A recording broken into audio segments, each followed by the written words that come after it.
I'm going to have a chat actually with a mate of mine out in Colorado, Sean McGowan, who is a proper jazz player, and I've asked him to educate me in the ways of the jazz box, and see where we go from there. Here we go. Let's give him a ring.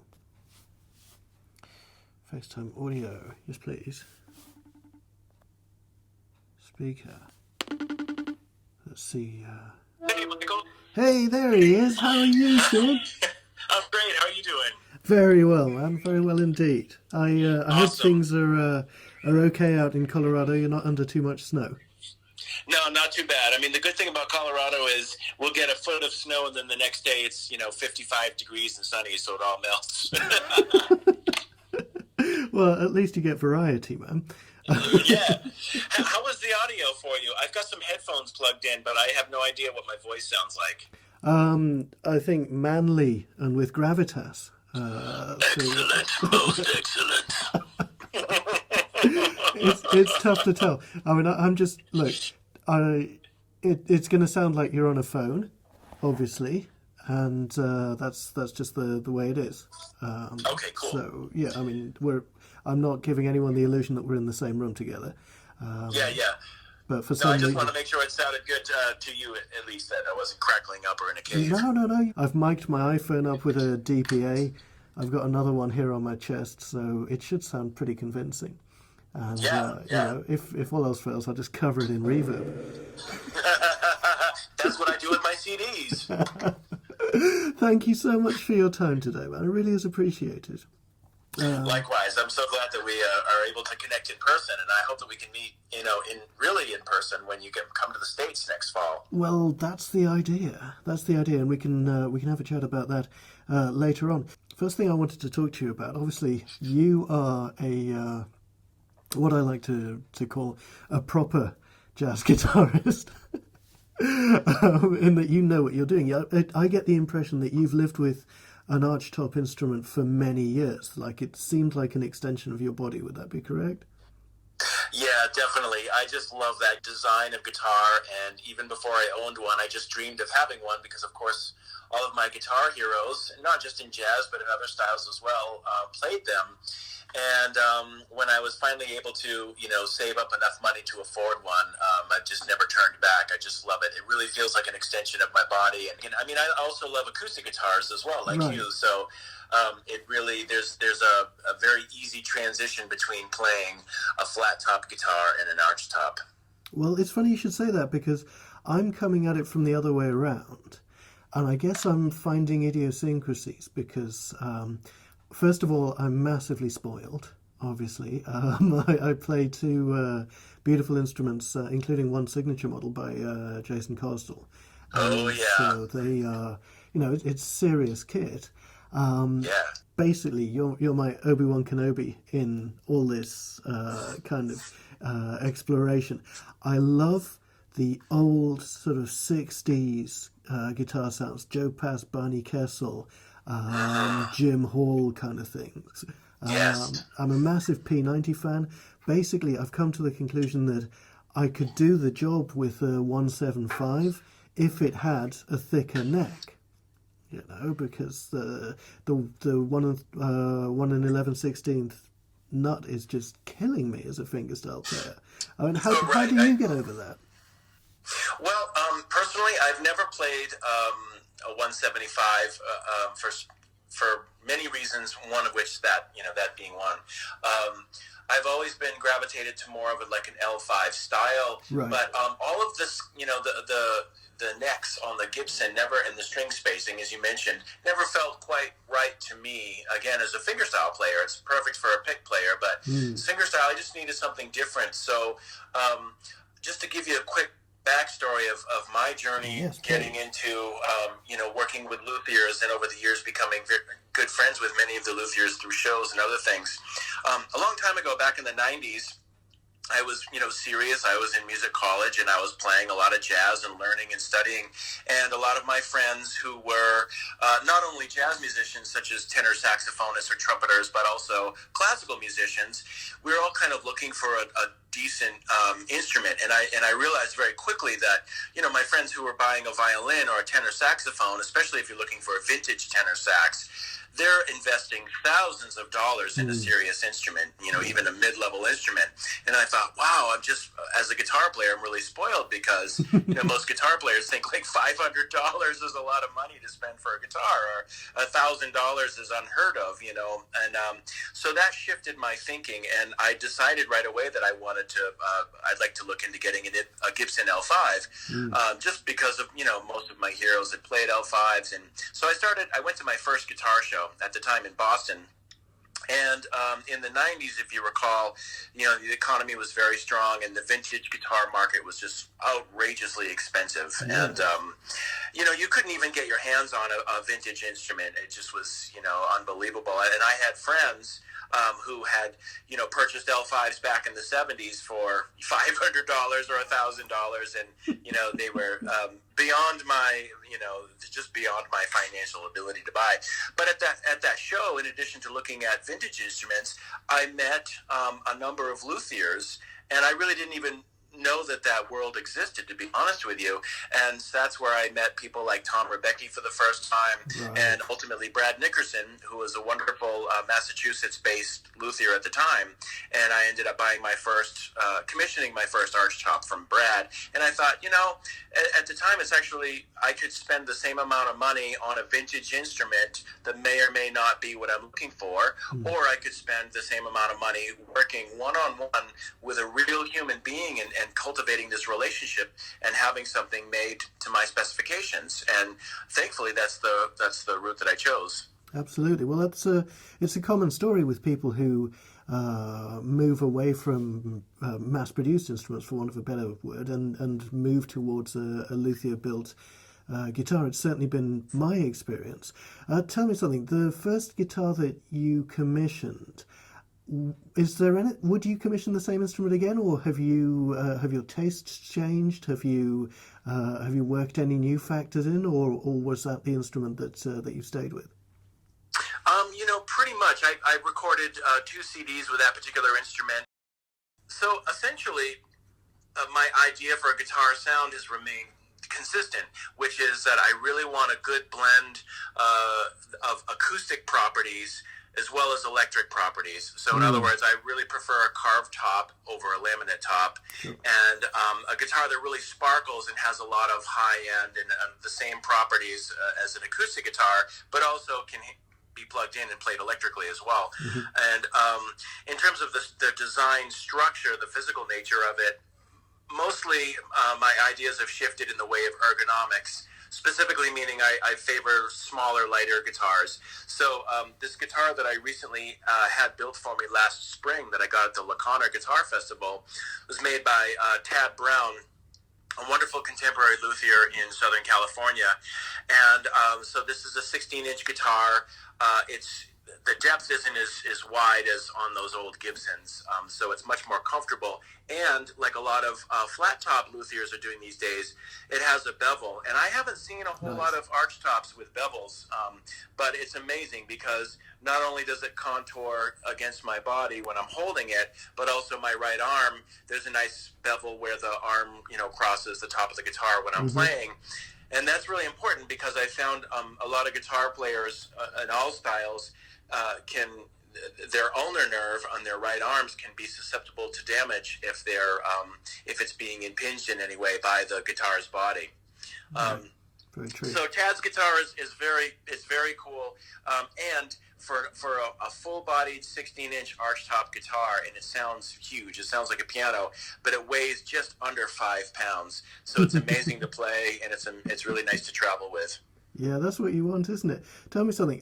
When it comes to scale lengths, what are you using? I'm not too fussy about those kinds of things, but generally it's about 25 and a half. Really? I have a guitar that's 25 and a quarter, and that's nice too. But I don't worry too much about it in terms of the scale length. I'm much more concerned with the string spacing, as you said, with the Gibsons. That's really hard for me to play fingerstyle on. Sure. So you're with like a 1 3/4 inch nut, or?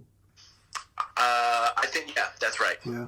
Okay. Well, a lot of this makes sense to me, Sean. I mean, I'm still feeling my way through it, and in many ways, I a lot of the players that I admire are the sort of guys that use the instrument for things other than what it was originally intended.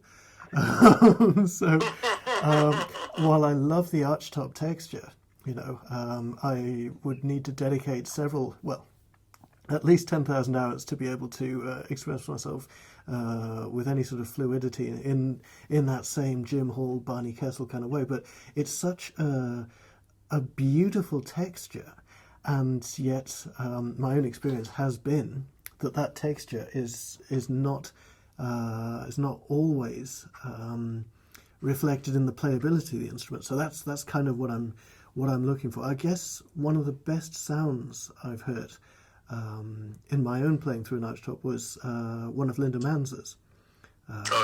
Yeah, and that was serious. That was this iceberg shaped harp guitar that she made for the group of 7, and Linda's got an incredible amount of experience as a flat top builder as well, obviously, and so her guitars, in the same way as Chris Mirabella as well, builds a warmer Archtop.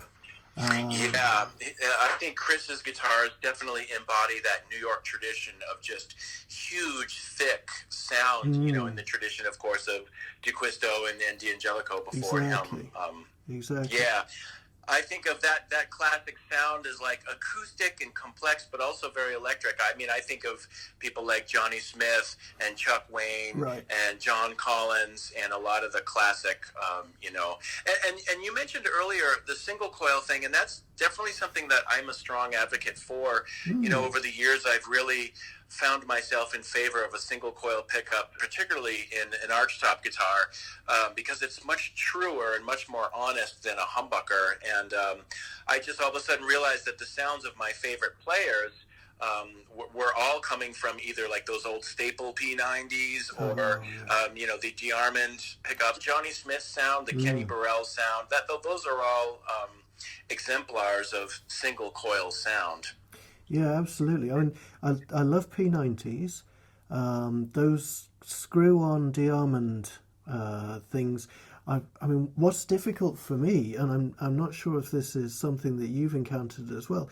I was playing for we've got this beautiful vintage boutique here in the UK, ATB guitars, and I went to do some demos for them. And I was playing like 60s and 50s and 60s Archtops, and a lot of them, due to age, had a certain amount of grounding issues, and I was finding that was less of an issue if I was playing with a plectrum, because my left hand would kind of be pretty much on the neck at all times. But when I was playing fingerstyle, completely bare, I'd be getting all these little pops and stuff off the string. So I guess that's part of the electric guitar experience as well. Absolutely, it's part of the beast that we have to wrestle with, Right. And I call those things like artifacts. All the stuff, whether it's string noise with your left hand or just popping or clicking, it's completely different when you're playing with a band and a pick than when you're playing solo fingerstyle. It's so exposed. So over the years, I've found that I've had to completely redevelop and change my technique in order to play solo without having all this kind of garbage sound come through. Well, that's what I was having to do in the space of an afternoon. Yeah, man. Yeah. Well, fortunately there's a lot of modern pickup makers that are doing, really high quality replications of those sounds. And, for the DeArmond, my favorite is definitely the TV Jones T-Armond pickup that he makes. TV Jones is just a legend. I love that guy. Yeah. Yeah, I have a guitar with the T Armand in it, and actually, we decided this is one of Brad Nickerson's guitars, and it's really cool. It's kind of based on an old '60s Guild design of a carved archtop guitar, but no holes, so it doesn't. Wow. There's no F holes, and it doesn't feed back ever. Nice. And we decided to do a top-mounted T Armand pickup, but we used the bridge pickup instead of the neck, and it's just ferocious. It's really awesome. You know, that's one thing. The aesthetics of a guitar really matter to me. You know, and one thing I've noticed is that you'll often get an exquisite 16-inch archtop. You know, beautiful Cremona sunburst, just a work of art, and they will somehow screw on the ugliest adjustable pole piece black pig iron humbucker. And I just sit there going, why? I know, or the worst sounding, you know, floating pickup or something. It's like, oh man, and sometimes I've asked some luthiers, you know, I'll say, so what made you decide to use this pickup? And sometimes, you know, some of the luthiers will say, oh, it's just what I had on my desk. It was just kind of laying around the shop, and so I threw it on. I was like, oh man, that's a big part of the sound. I just want to mention, you may know him, but a good friend of mine, Tim Lurch, is this wonderful fingerstyle jazz guitarist in Seattle, and Tim just got a Linda Manzer. He commissioned one of Linda's archtops with a Charlie Christian pickup in it. I think I've been looking at that on YouTube today. Oh man, it sounds so good. Yeah, and I got a chance to play that guitar last spring with him, and it's just, as you said, it has kind of the best of both worlds with the acoustic properties of the instrument, but also he really chose the right pickup for that sound. And yeah, and that's what I've been working on with Tad Brown. Tad has a K&K system in there, as well as whatever magnetic that was pickup. Something I wanted to ask you about, because obviously for the steel string guitar, hybrid approaches are fairly common, and I use a K&K inside my Costals, but I use condenser mics as well outside the instrument because I fear the internal mic. So I was wondering that there are some K&K systems for archtop guitars. How effective are they? Do you like them? I do, actually, and I would also say, you know, I have a flat top. I have a beautiful OM, it's a bourgeois guitar, and I have the K&K Trinity system in it. And for me, playing solo, I've never had a problem with that internal mic. I think I got it in the right spot, and then I mix it at about 80-20, you know, depending on the venue. I don't have any problems with feedback, and it sounds spectacular. In terms of for an archtop, yeah, you know, I think I mix in just a very small amount of it. So I use the stereo cable, and then I use a 2-channel amp where I can, you know, mix the sound according to how I want to hear it in terms of the blend between the pickup and the K&K. It's not a sound that I like 100% of, but just 10% will just give you a little bit of, you know, complexity that you can't get through a magnetic pickup. Well, I get the impression that we're about the same age, and if you're a child of the 90s as I was, you know, anything that doesn't sound like an Ovation or a Takamine is, frankly, a blessing. Yeah, it's true. I mean, I think about, you know, how many decades people have been on, you know, on the search for trying to amplify a flat top guitar or amplify an archtop guitar. I mean, it's been kind of the bane of guitar players' existence for many years. Absolutely, man. Absolutely. Well, this is all incredibly informative. Thank you so much, Sean. I'm actually going to send you a very secret link to a recording I made of the Gibson L5. It's a track that's going to be on my next record. Oh, cool. Yeah, and now it's completely bare bones. Nothing's been done to it, but I'm going to put a little bit of reverb and some double bass on, because as I was running up to do this record, I ran into a load of Mark Rebo stuff, and I was just like, that is so cool. Yeah, so there's going to be some of those textures on as well. So I would very much appreciate your feedback on that, and thank you once again for your time. And I will look forward to seeing you in Colorado, hopefully by the end of the year. That would be great. You know, just you may have seen this on Facebook, but Frank Vignola Yeah. just announced his camp leading up to the Rocky Mountain Archtop Festival, and I'm one of the teachers. It'll be Frank and me and Bruce Foreman and Tim Lurch, and so we're going to be doing camp all week, and then the festival will be that weekend. And Peter Henriksen has really curated an incredible lineup of guitar players. That's wonderful. Well, I'm going to do my level best to be there with you. Perfect. All right. Fantastic. Well, man, I so appreciate you taking the time to give me a call, and it's great to talk with you. Dude, I've already learnt a great deal, and I imagine I'll learn even more face to face. You take care of yourself, Sean, and I'll be in touch with you soon. Okay, sounds good, Michael. Take care. All the best. Bye-bye. What a lovely dude.